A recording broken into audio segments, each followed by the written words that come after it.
V9 న్యూస్కి స్వాగతం. ఇప్పుడు హెడ్లైన్స్. విశాఖ పెందుర్తి వద్ద ఉన్న ఆకుల గణేష్, ఆకుల వసంత ఇద్దరు న్యాయ వృత్తులే కాకుండా ఇతర సహాయ సహకారాలు ప్రజలకు అందిస్తున్నారు. గత 7 సంవత్సరాల నుంచి వీరు ప్రజలకు అందుబాటులో ఉంటూ అటు తెలగా కాపు బల్జీ సంఘం తరపున సేవ చేస్తూ ఇటు రక్తదానం ఎవరికైనా కావాల్సి వస్తే సరైన సమయంలో వాళ్ళకి అందిస్తూ తరువాత న్యాయపరమైన సలహాలు సంప్రదింపులు అందరికీ తెలియజేస్తూ మా నాన్నగారు చాలా గొప్పవారు.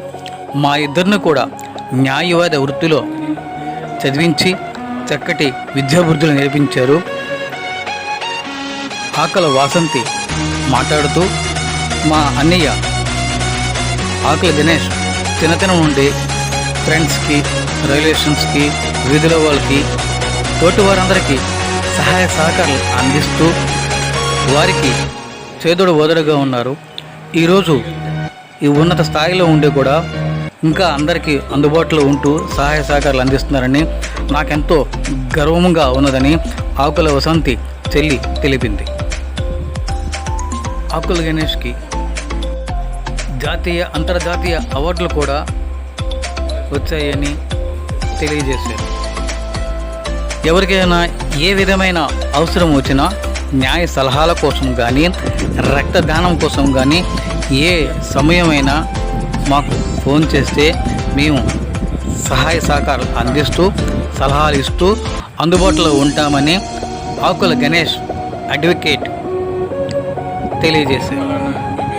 ఇప్పుడు వివరాల్లోకి వెళ్ళి వాళ్ళ నాన్నగారి మాటలు విందాం. నా పేరు ఆకుల వెంకట. నేను పోర్ట్ టెస్ట్లో పీడబ్ల్యూ మీట్గా చేశాను. 2000లో రిటైర్మెంట్ అయ్యాను. నాకు 3 పిల్లలు. వాళ్ళు నా రెండో అబ్బాయి మా వాసంతి, ఇతరు కూడా న్యాయవతిలో విజయనగర మహారాజా కార్యంలో న్యాయవతి పాస్ అయ్యారు. ఇప్పుడు స్టార్ట్ చేస్తున్నాను, న్యాయవాదిగా స్టార్ట్ చేస్తాను. వాళ్ళతో చేసే ఉద్దేశం ఏంటంటే పేదవాళ్ళకి సాయం చేయడం, న్యాయ వృత్తి ద్వారా, సోషల్ వర్క్ ద్వారా 10 మందికి భోజనాలు, ఏ నిరుపేదలకు భోజనాలు ఏర్పాటు చేయడం చాలా చేస్తున్నాను. అది నాకు తండ్రిగా నాకు ఎంతో గౌరవంగా ఉంది, గర్వంగా ఉంది.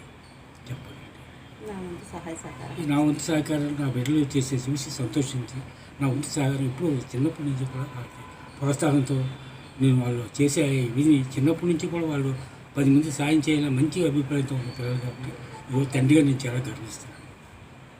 ముందుగా మా మాతృమూర్తి కీర్తిశేషు లక్ష్మి గారికి నమస్కారాలు సమర్పించుకుంటూ V9 న్యూస్ ఛానల్ వారికి వీక్షిస్తున్నటువంటి ప్రేక్షకులందరికీ కూడా నా హృదయపూర్వక నమస్కారం తెలియజేసుకుంటున్నానండి. అలాగే మా మీడియా మిత్రులు కూడా ప్రత్యేకంగా నాకు హృదయపూర్వక నమస్కారం తెలియజేసుకుంటున్నాను. ఈరోజు ఇచ్చేసి మా ఇంటర్వ్యూ తీసుకుంటున్నందుకు ధన్యవాదాలు కూడా తెలియజేసుకుంటున్నాను. అంతేకాకుండా నా పేరు ఆకుల వాసంతి అండి. నేను న్యాయవాదిగా వర్క్ చేస్తున్నాను. దాంతోపాటు మాతృశ్రీ లక్ష్మీ సేవా సంస్థల వైస్ చైర్మన్గా కూడా నేనున్నాను. అలాగే ఎన్విరాన్మెంట్ ప్రొటెక్షన్ డెవలప్మెంట్ కౌన్సిల్ విభాగంలో ఏపీ స్టేట్కి వైస్ ప్రెసిడెంట్గా కూడా ఉన్నాను. దాంతోపాటు న్యూస్ 9 ఛానల్లో ఉత్తరాంధ్రకి కోఆర్డినేటర్ కూడా అది కూడా నిర్వహిస్తున్నాను. మాతృశ్రీ లక్ష్మీ సేవా సంస్థల ద్వారా మేము ఏ సమాజ సేవ చేస్తున్నా సరే అది నా తండ్రి ఆకుల వెంకటరమణ గారి యొక్క ప్రోత్సాహం, సహాయ సహకారాలు ఉంటాయి. ఈ సంస్థల ద్వారా నిరుపేదలకి వస్త్రదానం అని, అన్నదానం అని, ఉచితంగా మెడిసిన్స్ ఇవ్వడం అని, అంతేకాకుండా పేద విద్యార్థులు ఉంటారు వాళ్ళకి ఉచితంగా పుస్తకాల పంపిణీ చేయడం అని, ఇదే విధంగా మనకి ఏంటంటే నిరుద్యోగులు ఉన్నారు వాళ్ళకి ఏంటంటే మన గ్రూప్స్ ద్వారా ఇన్ఫర్మేషన్ ఇస్తున్నాం, ఉద్యోగ సమాచారాన్ని కూడా అందజేస్తున్నాం. ఇలా అనేక బ్లడ్ డొనేషన్స్ ఇన్ఫర్మేషన్ ఇవ్వడం ఏంటి 90 గ్రూప్స్ని ఏర్పాటు చేసి తెలగా కాపు మ్యాట్రిమోనీస్ అని మనం పెట్టాం. ఉచితంగా మనకి ఆ సర్వీసులు కూడా అందిస్తున్నాం. ఇలాగ అనేక సేవా సంస్థలు మన సర్వీసులు అందించడం జరుగుతుంది మన సంస్థల ద్వారా. మీరు గణేష్ గారు చాలా కష్టపడ్డారండి, అది మాటల్లో చెప్పేది కాదు, ఒక మాటలో. నా తల్లి తండ్రి కూడా, నా తల్లి గారంటే ఇప్పుడు కీర్తిశేషులు అయ్యారు, కానీ ఆవిడ ప్రోత్సాహం, నా తండ్రి ప్రోత్సాహం, చాలా ప్రోత్సాహం అన్నమాట. ప్రతిదీ పేదలకు మీరు ఎంత చదువుకున్న ఏ స్థాయిలో ఉన్న పేదవాళ్ళకి మాత్రం ఉచితంగా మీరు సేవలు అందించాలి, సర్వీస్ చేయాలి. మీ వంతు న్యాయపరంగా కావచ్చు లేదా మామూలుగా కావచ్చు, సోషల్ వర్క్. ఈ రోజు వరకు అండి గత 7 సంవత్సరాల నుంచి మేము నిర్వహిస్తున్నాం ఈ సేవలని. గత 7 సంవత్సరాల నుంచి మా సొంత నిధులతో, ఎటువంటి డొనేషన్స్ కూడా కాదు, మా సొంత నిధులతో మేము పేదలకి చెప్పాను కదా, ఇదివరకే నేను చెప్పాను ఏంటంటే పేదవారికి ఉచితంగా మేము వస్త్రదానం కానీ, అన్నదానం కానీ, విద్యార్థులకేమో పుస్తక పంపిణీలు కానీ, అలాగే నీడీ అండ్ పూర్ పీపుల్స్ ఎవరైతే ఉన్నారో వారికి ఫ్రీ లీగల్ అడ్వైస్ ఇవ్వడం కానీ, ఇలాగ అనేక మేము మా వంతు మేము చేయగలిగిన సర్వీసులన్నీ కూడా మేము అందిస్తున్నామండి. అలాగే ఈ మాతృశ్రీ లక్ష్మీ సేవా సంస్థల చైర్పర్సన్ మా అన్న ఆకుల గణేష్ గారు, ఆయన కోసం ఒక ముక్కలు చెప్పరు. ఎందుకంటే తెరగా కాపు సంక్షేమ సంఘం వ్యవస్థాపకులు, అదేవిధంగా ఆ సంస్థ యొక్క తెరగా కాపు యొక్క నాయకుడైన ఉద్యమ నాయకుడుగా కూడా చెప్పవచ్చు. ఎందుకంటే ఎన్నో సర్వీసులను అందించారండి. చైర్పర్సన్గా మాత్రమే కాకుండా ఒక న్యాయవాదిగా గణేష్ గారు ఇలాగ ప్రజలకు ఎంతో సేవ సర్వీసులు అందిస్తున్నారండి. ఏంటంటే ఈ మ్యాట్రిమోనీస్ కావచ్చు, బ్లడ్ డొనేషన్స్ ఇన్ఫర్మేషన్సే కావచ్చు, నిరుద్యోగుల ఇన్ఫర్మేషన్సే కావచ్చు, ఇలాగ ఒకటి కాదు ఎన్నో సంస్థలు స్థాపించారు. 90 గ్రూపులు స్థాపించి 30,000 మంది పైగా ఆయన సర్వీస్ అందిస్తున్నారు. ఇన్ని సేవా సంస్థల ద్వారా ఆయన సర్వీస్ అందిస్తూ ప్రజలకి అంకితం చేసుకున్న ఆయన జీవితాన్ని అర్థం చేసుకున్న అమ్మాయి కూడా రావాలి. అటువంటి అమ్మాయి వచ్చినప్పుడు తప్పకుండా ఆయన చేసుకుంటారు. కానీ ఆ సర్వీస్ అంకితం ఒకవేళ వాళ్ళకి న్యాయం చేయలేకపోతే వాళ్ళు ఇబ్బంది పడతారు కదా. అందువల్ల అది ఆలోచించి ఎవరు ఇబ్బంది పడకూడదు తన వల్ల అనే ఉద్దేశంతో ఈ రోజు వరకు ఇంత ఆలస్యం జరిగింది. మా అన్నయ్య గారు చిన్నతనం నుంచి కూడా ఏంటంటే స్నేహితులకే కావచ్చు, తనకు ఆ వయసులో కూడా చిన్న వయసులో కూడా పేదల వాళ్ళకి కావచ్చు, స్నేహితులకి కావచ్చు, అతను స్పందించే గుణం ఎక్కువ అండి.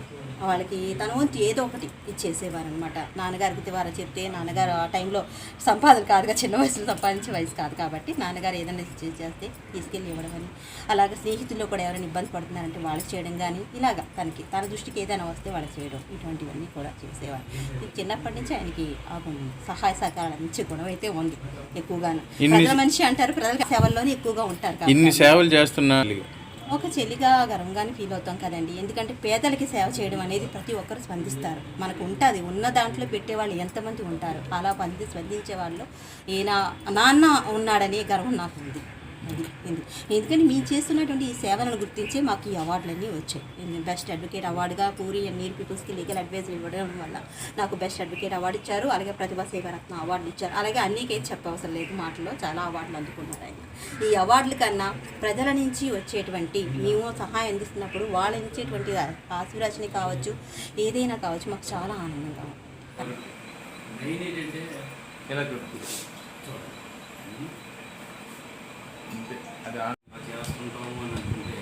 మీకు మరి ఫ్యూచర్ ఉంది కదా. ఇప్పుడు ఇది టెలికాస్ట్ అయ్యాక రోడ్ పైన ఎంత టైంకి నమస్కారం. నా పేరు ఆకుల గణేష్, విశాఖపట్నం కోర్టు న్యాయవేదిగా ప్రాక్టీస్ చేస్తున్నాను. అలాగే మాతృశ్రీ లక్ష్మి తెరగా కాపు సంక్షేమ సంఘం చారిటబుల్ ట్రస్ట్ వ్యవస్థాపక అధ్యక్షుడిగా ఉన్నాను. అలాగే ఆంధ్ర తెలంగాణ కార్మిక హక్కుల పరిరక్షణ సంఘానికి వర్కింగ్ కమిటీ చైర్మన్గా, ఎన్విరాన్మెంట్ ప్రొటెక్షన్ డెవలప్మెంట్ కౌన్సిల్ ఏంటంటే స్టేట్ వైడ్గా నుంచి కోఆర్డినేటర్గా ఉన్నాను. అలాగే ఉత్తరాంధ్ర లీగల్ అడ్వైజర్గా ఉన్నాను. ఉత్తరాంధ్ర అంటే కార్పొరేషన్ అవార్డు ఉంటుంది, దానికి కూడా లీగల్ అడ్వైజర్గా ఉన్నాను. ఇలా కొన్ని సంక్షేమ సేవా కార్యక్రమాలు కూడా ఉన్నాయి. మీ బాల్యం కోసం చెప్పండి. పూర్తిగా కూడా విశాఖపట్నం, నేను ఇక్కడ పుట్టి పెరిగింది కూడా Visakhapatnam saint Peter high school జ్ఞానాపురంలో నా విద్యాభ్యాసం అక్కడే కంప్లీట్ అయింది. అలాగే తర్వాత ఐటీఐ ఇందిరాగాంధీ మెమోరియల్ ఇంజనీరింగ్ కాలేజీలో ఏంటంటే డాట్స్మెన్ సివిల్ ఇంజనీర్ కంప్లీట్ చేశాను. ఆ తర్వాత ఆంధ్ర యూనివర్సిటీ డిగ్రీ చేసిన తర్వాత డిఎస్టీ డిప్లొమా సాఫ్ట్వేర్ టెక్నాలజీ అక్కడ కంప్లీట్ అయిన తర్వాత నాకు జాబ్ రావడం జరిగింది. అకౌంట్స్ ఆఫీసర్గా ఒక లిమిటెడ్ కంపెనీలో హైదరాబాద్లోని, ఆ తర్వాత బెంగళూరులో కూడా చేశాను. కొన్ని కారణాలు అంటే మదర్కి హెల్త్ కాంప్లికేషన్స్ బాగోకపోవడంతో ఏంటంటే మళ్ళీ వైజాగ్కి వచ్చాను. వైజాగ్కి వచ్చిన తర్వాత అక్కడి నుంచి ఇక్కడే ఉండవలసిన పరిస్థితి వచ్చినప్పుడు నేను లీగల్ ప్రొఫెషన్ని చూస్ చేసుకున్నాను. లీగల్ అంటే MRVR లా కాలేజీలోని నేను లా కంప్లీట్ చేశాను. అక్కడ చేసిన దగ్గర నుంచి కూడా నేను కాలేజ్ చేస్తున్న టైం నుంచి కూడా ఏంటంటే మెయిన్ బ్లడ్ ఒక మిత్రుడు అడిగారు అన్నమాట. బ్లడ్ వాళ్ళ మదర్ కోసం ఫాదర్ కోసం ఇలా బ్లడ్ నాకు అవసరం అయ్యింది, ఎక్కడ మనకి అవైలబిలిటీ ఉంటుందని ఉద్దేశంతో అడిగినప్పుడు నేను ఆ సెర్చింగ్ చేస్తున్నప్పుడు చాలా కాంప్లికేటెడ్గా తయారైంది. దీనికోసం ఒకటి వచ్చింది. అలాగే ఒక ఎంప్లాయ్మెంట్ కోసం కూడా మనకి ఎంప్లాయ్మెంట్ ఒకటి ఉంది చూసారు పత్రిక, దానికోసం కొంతమంది ఏంటంటే గ్రంథాలయంకి వెళ్ళి ఆ పేపర్ కోసం వెతుక్కోవడం, దీని కూడా ఆవిష్కరణ చాలా ఇంపార్టెంట్ ఉంది. అనే ఉద్దేశం, ఆ ఇన్ఫర్మేషన్ కూడా ఇవ్వాలనే ఉద్దేశం నాకు అక్కడి నుంచి ఏర్పడింది. ఒక ఎంప్లాయ్మెంట్ మనకు చాలామంది చదువుకున్న అన్ఎంప్లాయ్మెంట్ ఉన్నారు కదా, వాళ్ళకి మంచి ఇన్ఫర్మేషన్ ఇద్దాం అని ఒక గ్రూప్స్ అనేది క్రియేట్ చేయడం ద్వారా మనకు ఒక సమాచారాన్ని ఇవ్వడం జరుగుతుంది. ఉచితంగా సమాచారం ఇవ్వచ్చు, అలాగే బ్లడ్ డొనేషన్ సంబంధించిన సమాచారం ఇవ్వచ్చు. ఎందుకంటే మన గ్రూప్లో ఎవరైతే యాడ్ అవుతున్నారో వాళ్ళ పేరుతో పాటు వాళ్ళ యొక్క బ్లడ్ ఏంటి అన్నది పాజిటివా నెగిటివా ఏదో సంథింగ్ ఉంటుంది. దాని తాలూకా ఆ పేరుతో పాటు అది కూడా యాడ్ చేసుకోవడం వల్ల అది కూడా బ్లడ్ బ్యాంక్ ఎంత ఎరుగుతుంది, ఒక గ్రూప్కి ఎంత ఎరుగుతుంది అని అదొక రకంగా. అలాగే మ్యాట్రిమోనీ విషయంలో కూడా నాకు కొంతమంది నా దృష్టికి వచ్చింది. గణేష్ గారు, ఇదేంటంటే ఒక వ్యాపార దృక్పథంగా మారిపోయింది. మ్యారేజ్ అనేది వ్యవస్థ అనేది ఏంటంటే ప్రైవేట్లోని చూసుకుంటుంటే ఒక 25,000 50,000 కాదండి, నేను చెప్తాను తక్కువ. ఎందుకంటే నాకున్న గ్రూపులోని ఇప్పుడు 80 గ్రూపులు పైగా మనం ఏర్పాటు చేసి 30,000 మంది పైగా గ్రూప్ సభ్యులతో ఏంటంటే మన ఈ కార్యక్రమాలు మనం చేస్తున్నాం ఉచితంగా. నుంచి ఇక్కడని కాదు, అదర్ స్టేట్ నుండి కూడా నా దగ్గరికి వస్తుంటారు. అక్కడ లాయర్ లేక కాదండి, మెయిన్ ఏంటంటే నుంచి ఇక్కడ మనకి ఈ రకంగా మనకి సేవ అంటే మనకు దొరుకుతుంది, కరెక్ట్గా జస్టిస్ అనేది దొరుకుతుందనే ఉద్దేశంతో మొన్నే వచ్చారు, తెలంగాణ నుంచి వచ్చారు వాళ్ళు, ఆ కార్మిక నాయకులు ఏంటంటే బెల్ట్ కార్మికులు అనమాట. ఆ కర్మాగారం మూతపడడంతో ఏంటంటే గణేష్ గారు ఇలాగా మీరైతే మాకు కొంచెం న్యాయం చేయగలుగుతారండి, ఖచ్చితంగా మీరు ఇందులో ఇన్వాల్వ్ అవ్వాలండి అని చెప్పేసి వాళ్ళు ఫోన్ చేయడంతో నేను అక్కడ ఆ సమస్య విన్న వెంటనే నాకు చాలా బాధ అనిపించింది. 100 మంది కార్మికులు చనిపోయారు. ఎందుకంటే రాస్తా రోకులు ధర్నాలు చేసినా సరే లాక్డౌన్ అయిపోయింది. చేస్తే నుంచి ఈ ధర్నాలు చేసినా సరే ఎటువంటి వాళ్ళకి రెమెడీ అనేది లేకపోవడంతో డెఫినెట్గా దీనికి మనం చేద్దాం. చనిపోయిన కార్మికుల యొక్క కుటుంబాలు చాలా మదన పడ్డాయి. ఆ పిల్లలకి ఏంటంటే చదువు లేక ఆగిపోతుందండి, పెళ్ళిళ్ళు చేయలేకపోతున్నాం. ఖచ్చితంగా ఏంటంటే మీరు దీంట్లోని ఇన్వాల్వ్ అవ్వాలండి. ఎలాగైనా సరే గవర్నమెంట్ దృష్టికి తీసుకెళ్ళి న్యాయ వ్యవస్థతోనే కూడా కొంత మీరు ముందుకు తీసుకెళ్ళి దీనికి సొల్యూషన్ దొరికేటట్టు చేయండి సార్ అని చెప్తే అప్పటికప్పుడు మేము సోషల్ మీడియా ద్వారా మేము చేసాము. ఇది ఖచ్చితంగా గవర్నమెంట్ తప్పకుండా పూనుకోవాలి. అలాగే రేవంత్ రెడ్డి గారు ఈరోజు ఏంటంటే చాలా మంచి కార్యక్రమాలతో ఒక విజన్తో ఆయన వెళ్తున్నారు. ఆ గవర్నమెంట్ ఆ టీం మొత్తం అందరూ ఆ మంత్రులు కావచ్చు, ఎమ్మెల్యేలు కావచ్చు, వీళ్ళందరూ కూడా మంచి బాగుంది. అక్కడ గవర్నమెంట్ వాళ్ళు కూడా కార్మికుల పట్ల కొంచెం సానుకూలంగా స్పందించండి, వాళ్ళకి న్యాయం చేకూర్చండి. వాళ్ళు అడుగుతుంది 3 డిమాండ్లు. ఒకటి ఏంటంటే కార్మికుల పిల్లలకి ఏంటంటే ఉద్యోగ అవకాశాలు ఇవ్వాలని, అలాగే వాళ్ళకి బకాయిలు ఏమి ఉన్నాయి ఆ బకాయిలు కూడా వాళ్ళకి పూర్తి స్థాయిలో బకాయిలు చెల్లించండి, అక్కడ ఉద్యోగస్తులకు భద్రత కల్పించండి అని చెప్పి ఆ రోజు మేము 15 సార్లు 16 సార్లు ఏకధాటిగానే కూడా మేము సోషల్ మీడియా ద్వారా కొన్ని ఛానల్ పత్రికల ద్వారా ఆ గవర్నమెంట్కి తెలియజేస్తూనే వచ్చాం. అదే అవార్డు కోసం ఏంటంటే నుంచి ఇంటర్నేషనల్ అవార్డులని, అలాగే నేషనల్ అవార్డ్స్ ప్రత్యేకంగా ఐడియల్ డిగ్రీ కాలేజీలో ప్రత్యేకంగా మనకి ఇన్వైట్ చేసి కాకినాడ అండి, అక్కడ పీజీ డిగ్రీ కాలేజీ వాళ్ళు ఉన్నారు. వాళ్ళు ఏంటంటే నుంచి ఒక పిల్లల కోసం అని చెప్పేసి మీ తరపు నుంచి అంటే అవార్డ్స్ అవి చేస్తున్నారు, ఈ వయసులోనే మీరు తీసుకుంటున్నారు కదా, కాబట్టి మీరు కొంచెం మోటివేషనల్ స్పీచ్ ఇవ్వమన్నప్పుడు కూడా నేను అక్కడికి వెళ్ళడం జరిగింది. ఆర్గానిక్ సంబంధించింది అనమాట. ఆ విద్యార్థులకు ప్రత్యేకంగా ఆర్గానిక్ వాటి యొక్క పంటల కోసం తీసుకోవాల్సిన జాగ్రత్తల కోసం కూడా మనకు చెప్పడం జరిగింది. వాళ్ళు కొంతమంది చాలా సంతోషపడ్డారు. దానికోసం కూడా ఒక కార్యక్రమం అనేది పెడతాను రానున్న రోజుల్లోని. వాళ్ళ కోసం కూడా ఒక కార్యక్రమం అనేది ఏర్పాటు చేసి సార్ మీరు బ్యాచులర్గా ఉండాలి ప్రధాన కారణం దీనికి ఏంటంటే ఇప్పుడు నేను చేస్తున్న సేవా కార్యక్రమాలు ఏంటంటే నేను ఏదో ఒక 10 మందికి ఉపయోగపడుతుందనే ఉద్దేశంతో అయితే నేను ఈ గ్రూప్ అనేది ఏర్పాటు చేశాను. అది ఈరోజు ఏంటంటే నుంచి 100 కొద్దీ 1000 కొద్దీ వెళ్ళింది. 30,000 మంది అంటే వాట్సాప్ గ్రూప్ ద్వారా, కేవలం వాట్సాప్ గ్రూప్ ద్వారా 30,000 మంది యాడ్ అవడంతో ఏంటంటే కొంచెం నాకు బాధ్యతలాగా దీన్ని ఫీల్ అవుతుంది.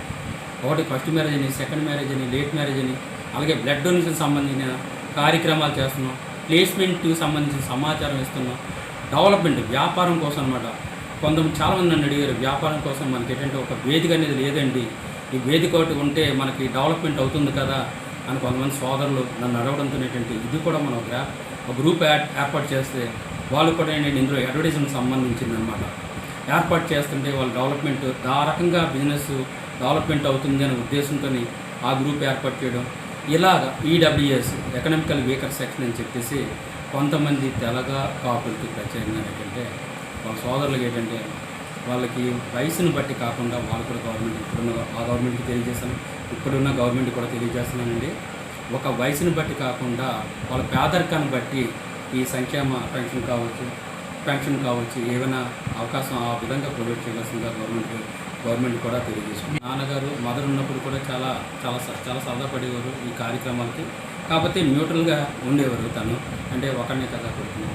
దానివల్ల ఏంటంటే నుంచి ఈ మ్యారేజ్ ప్రతి ఒక్క తల్లిదండ్రులకి ఏంటంటే మ్యారేజ్ ఉంటుంది, పిల్లలు ఉంటారు, ఈ రకంగా చదువు, మంచి ఎడ్యుకేషను, మంచి జాబ్, ఈ రకంగా సెటిల్ అవుతే బాగుంటుందని తల్లిదండ్రులు ఉంటుంది. కాకపోతే ఏంటంటే తండ్రి ఏంటంటే మెయిన్ మదర్ చనిపోవడం 2019 అక్కడితో నాకు మీరు ఇందాక అడిగారు మ్యారేజ్ ఏవి ఎందుకు అని అన్నారు.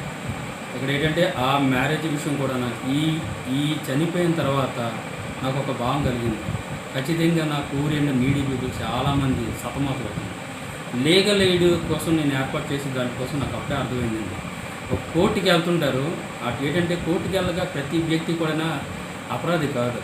వాళ్ళు ఏం చేస్తారు, అక్కడ మైండ్ బ్లాక్ అయిపోతుంది. అయిపోయిన తర్వాత అక్కడ జడ్జి గారు చెప్పింది కానీ అక్కడ కోర్టులో వాయిదా కోసం కూడా తెలియకుండా బయటకు వస్తుంటారు. ఆ తర్వాత ఎప్పుడు అటెండ్ అవ్వాలి, ఏ రోజు అటెండ్ అవ్వాలి, ఏ నెలలో అటెండ్ అవ్వాలి అన్నది కూడా అవగాహన లేకపోవడంతో ఏంటంటే వాళ్ళకి అరెస్ట్ వారెంట్ ఇష్యూ కూడా జరుగుతుంది. అలా నాకు చాలామంది ఫోన్ చేసి మా ఇంటికి వచ్చి సరే ఇలాగా అరెస్ట్ వారెంట్ ఇష్యూ అయ్యింది అని అంటే ఏ రకంగా ఉంది వాళ్ళకి అవేర్నెస్ కల్పించారు. ప్రీ లీగల్ ఎయిడ్ సర్వీస్ అనే ఒక క్యాంప్ ఏర్పాటు చేసి వాళ్ళకి ఈ న్యాయస్థానం పట్ల ఈ చట్టాల పట్ల కొన్న అవగాహన కల్పించాలని ఆ రకంగా కూడా నేను ఇది ఏర్పాటు చేయడం జరిగింది. నా తండ్రి పాత్రకు వస్తానండి. మెయిన్ ప్రతి ఒక్కరు కూడా ఏంటంటే ఒక మంచి ఉజ్వల డిఎస్టీ చేశాను, డిప్లొమా సాఫ్ట్వేర్ టెక్నాలజీ చేశాను, ఒక సాఫ్ట్వేర్ అని సెటిల్ అవ్వచ్చు. అలాగే లీగల్ ప్రొఫెషన్లో ఉన్నాను, మంచి ప్రొఫెషన్ దాన్ని చూస్ చేసుకుంటే డెఫినెట్గా ఒక 3 ఇయర్స్కో 4 ఇయర్స్కి ఎప్పుడైనా డెఫినెట్ మంచి సెటిల్ అవ్వచ్చు, లైఫ్లో సెటిల్ అవ్వచ్చు. అలాగని కాకుండా సింగిల్ ఎన్పీ కూడా లేకుండా ఈ సర్వీస్ ప్రొవైడ్ చేయడం అంటే ఎంత కష్టం. రాత్రి 12 గంటలకు కూడా మన కరోనా టైంలో ఉన్నాను, రాత్రి 12 గంటలకు కూడా బ్లడ్ కావాలి, బెడ్ కావాలి, ఆఖరికి బెడ్ కూడా అండి, బెడ్ దొరకలేని పొజిషన్లో కూడా బెడ్ కావాలని నేను ఆ సెల్ నా దగ్గరే పెట్టుకున్నప్పుడు కూడా ఆయనకి డిస్టర్బ్ అవుతుంటాను. నేను దీని మీద ఉన్నా నాకు అది ఇంట్రెస్టింగ్గా ఉన్నాను. కానీ ఆయన కూడా ఏమాత్రం కూడా ఇబ్బంది పడకుండా వాళ్ళకి ఏంటంటే ఏ అవసరంలో ఉన్నారో వాళ్ళు ఖచ్చితంగా నిలబడాలి, సాయం చేయాలి. నేను నమ్ముకోడు. ఇప్పుడు నా ఫాదర్ కానీ ఈరోజు సపోర్ట్ చేయలేకపోతే నేను ఏం చేయగలను చెప్పని, ఎంత ముందుకు వెళ్ళాలన్నా సరే ఆలోచన వరకే పరిమితం అయిపోతాం. అలా కాకుండా ఆయన కూడా ఎప్పటికప్పుడు ఏంటంటే నుంచి ఈ విషయంలో ప్రత్యేకంగా పర్లేదు నువ్వు చేస్తున్న బాగుంది, కరెక్ట్గా ఉంది. ఒక ఎవరికి ఇటమది ఓల్డ్ ఏజ్ హోమ్లకి ఇస్తున్నా మన చారిటబుల్ ట్రస్ట్ ద్వారా ఎంతోమందికి పేదవాళ్ళకి ఏంటంటే విద్యార్థులకి బుక్స్ పంపిణీ చేయడం కానీ, వస్త్రదానం చేయడం, అన్నదానం చేయడం, ఇలాగ రకరకాల బ్లడ్ ఏమైనా కావాలి అన్నప్పుడు ఏంటంటే ఒక ఇన్ఫర్మేషన్ ఇవ్వడం, ఇలా ఫలానా దగ్గర మీకు మా వాళ్ళకి ఇలా అవసరం ఉంది అంటే ఒక గ్రూప్లో పోస్ట్ చేస్తే ఆ గ్రూప్లో చూసి రెస్పాండ్ అవుతున్నారు. Council for research and development వాళ్ళు shining star of Asia award అని ఇది నాకు 2021 న్యూఢిల్లీలో నుంచి ప్రజెంట్ చేయడం జరిగిందండి. అప్పుడు నేను చేస్తున్న సేవా కార్యక్రమం ఏంటంటే బ్లడ్ డొనేషన్ సంబంధించిన సేవా కార్యక్రమాలు, అలాగే ఉచిత అన్నదానం కానీ, ఈ వస్త్రదానం కావచ్చు, పూర్ పీపుల్స్ ఉంటారు నీడీ అటువంటి స్టూడెంట్స్కి ఏంటంటే మనం బుక్స్ ఉచితంగా వితరణ చేయడం, ఇటువంటి సేవా కార్యక్రమాలు చూసి వాళ్ళు ఏం చేశారంటే బెస్ట్ సోషల్ యాక్టివిస్ట్ అవార్డు 2021 అని చెప్పి నాకు ఈ అవార్డును ఆ రోజు ఢిల్లీ బోర్డు నాకు అక్కడ ఇవ్వడం జరిగింది. ఆ తర్వాత Uttarandhra trailer truck owner and supplies association అది సర్టిఫికేట్ ఆఫ్ లైఫ్ మెంబర్షిప్ అండి. ఇది ఏంటంటే నాకు 2021 అదే ఆ ఇయర్లోనే నాకు వచ్చింది. లీగల్ అడ్వైజర్గా ఉండాలని చెప్పేసి ఆయన. నెక్స్ట్ ఈ దాసరి నారాయణ మన భాస్కర్ రావు గారు, కళా విభూషణ్ డాక్టర్ రావు టిఏ భాస్కర్ రావు గారు ఈ అవార్డు ఏంటంటే జాతీయ రత్న ఉగాది పురస్కార అవార్డు అనేది ఈ అవార్డు జరిగింది. అలాగే ఇంటర్నేషనల్ అవార్డు కోసం కూడా 2024 ఆగస్టు 1వ తేదీనే Gandhi peace of Gandhi award ఒకటి, next doctor BR Ambedkar international award కూడా వాళ్ళు కూడా డిక్లేర్ చేయడం జరిగింది. పక్షపాతంగా, నిజాయితీగా, వాలంటరీగా, స్వచ్ఛందంగా సేవ చెయ్యాలి అన్న తప్పనున్న చాలామంది ఉన్నారు వాళ్ళకి. కాకపోతే ఏంటంటే సరైన వేదిక అనేది తెలియక కొంతమంది వెనకబడుతున్నారు. డెఫినెట్గా చెప్తాను, మనది ఒక వేదిక ఉంది. మీకు అలాగా ఉచితంగా ఏదైనా సర్వీస్ చేయాలనుకున్న వాళ్ళకి మాత్రం ఇది సంక్షేమ సంఘం తరపు నుంచి, ఈ సేవా సంస్థల తరపు నుంచి డెఫినెట్గా మా మద్దతు తెలియజేస్తాం. వాళ్ళకి మేము సపోర్ట్ చేస్తాం, ప్రోత్సహిస్తాం. ఏ రకంగా మీరు వెళ్ళి ఏ రకంగా ఈ సమస్యని మనం సాల్వ్ చేయొచ్చు, వేదిక ఏర్పాటు చేసుకున్నాండి. ఇప్పుడు 30,000 మంది గ్రూప్ సభ్యులు ఉన్నారంటే ఒక వేదిక అనమాట. ఎటువంటి ప్రాబ్లంనైనా సరే రకరకాల వర్గాల వారు ఉన్నారు ఇందులోని. ఇటు న్యాయవాదులు ఉన్నారు, నెక్స్ట్ ఏంటంటే బిజినెస్ పీపుల్స్ ఉన్నారు, డిపార్ట్మెంట్ తరఫున సంబంధించిన వ్యక్తులు ఉన్నారు, వాళ్ళ ఫ్యామిలీస్ ఉన్నాయి. ఈ సమస్యను ఏంటంటే మనం దాని ద్వారా సమస్యను పరిష్కారం చేసుకునే విధంగా అందరికీ కూడా ఇది అనుకూలం. ఎవరైనా ఉచిత న్యాయ సలహాల కోసం మనం సంప్రదించవలసిన అడ్రస్ ఏంటంటే పెందుర్తి వల్డాస్ 83 నియర్ సామీర్లు, పులగాలపల్లి వెళ్ళే రోడ్డు. అక్కడ న్యాయవాది అప్పుడు గణేష్ అంటే చాలా వరకు చెప్తుంటారు.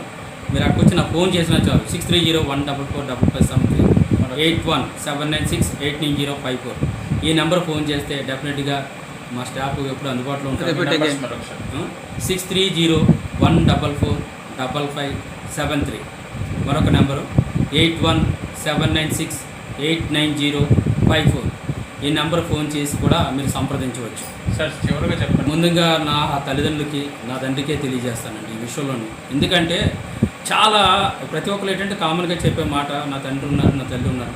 ఇక్కడ ఏంటంటే నుంచి ఫిజికల్గా, మెంటల్గా, ఫైనాన్షియల్గా కూడా ఆయన బేర్ చేయడానికి ఒకే ఇంట్లోనే ఇద్దరిని న్యాయవాదులు చేయడం. ఆయన ఏంటంటే ఒక కోర్టు ఎంప్లాయీ, కోర్టులో చేశారు. చేసిన తర్వాత రిటైర్ అయింది, బీఆర్ తీసుకున్న తర్వాత దానికోసం ఫైనాన్షియల్ కోసం ఆలోచించలేదు. నెక్స్ట్ ఏంటంటే దీని మీదనే ఉంటుందేమో అని కూడా ఎక్స్పెక్ట్ చేయకుండా ముందుకు చేయండి, మేము ఉన్నాం. డెఫినెట్గా ఇంతకన్నా నువ్వు చేయగలవు. ఏదైనా నేను కొన్ని డిస్కరేజ్ అయ్యాను, బాధపడిన సందర్భాల్లో కూడా కొన్ని కార్యక్రమాలు చేసేటప్పుడు డిస్కరేజ్ అయ్యేటప్పుడు కూడా ఏమాత్రం లేదు, మామూలు జస్ట్ వస్తుంటుంది వెళ్తుంటుంది. దానికోసం ఆలోచించద్దు. ముందు దీని మీద ఫోకస్ చేసినట్టయితే డెఫినెట్గా కూడా ఆ ప్రాబ్లం ఇంకేం కాదు. కొంతమందికి మనం హెల్ప్ చేద్దామనే ఉద్దేశంతో వెళ్ళేటప్పుడు ఏంటంటే కొంచెం సరైన వేదిక దొరకలేనప్పుడు నేను చాలా బాధపడ్డ సందర్భాలు అయితే ఉన్నాయి.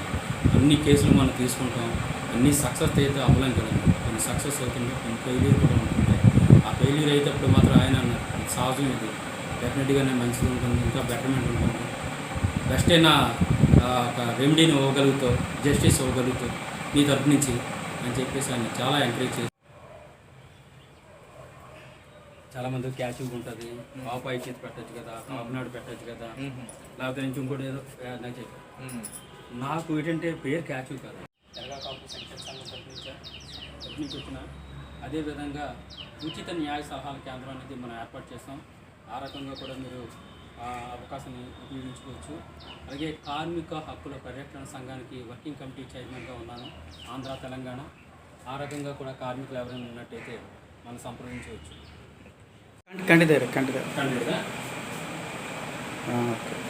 మాకు చక్కటి జీవితాన్ని ఇచ్చావు డాడీ, మీ రుణం తీర్చుకోలేనిది. నా తండ్రికి ధన్యవాదాలు తెలియజేసుకున్నాను. Thank you. మా అభివృద్ధి కారణమైన నా నాన్నగారికి ఎన్ని జన్మలు ఎత్తినా సరే రుణం తీర్చుకోలేదు. Thank you so much.